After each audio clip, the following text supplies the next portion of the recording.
তোমাদের free hand writing এর জন্য আমি ধারাবাহিকভাবে যে বইগুলো রেফারেন্স দিয়ে যাচ্ছি, যে কোন বইটা তোমার জন্য গুরুত্বপূর্ণ, কোন বইটা তোমার জন্য লেখা, এরকম যে ভিডিওগুলোর ধারাবাহিকতা আমি তোমাদেরকে দিয়ে যাচ্ছি, তার মধ্যে এটা একটা গুরুত্বপূর্ণ বই।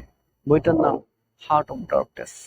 এটা জোসেফ কনরাডের একটা বিখ্যাত বই।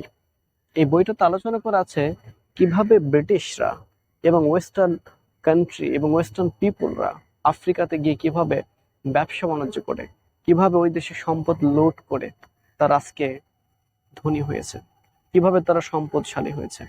এই সকল বিষয় নিয়ে আজকে এখানে চমৎকারভাবে আলোচনা করা আছে। এবং কিভাবে ওয়েস্টার্ন মানুষেরা মানুষদেরকে কখনো মানুষ মনে করেনি, তারা মানুষদেরকে মনে করছে তারা পশু। এই সকল খুব ছোট ছোট বিষয় নিয়ে এখানে চমৎকারভাবে বর্ণনা করা আছে।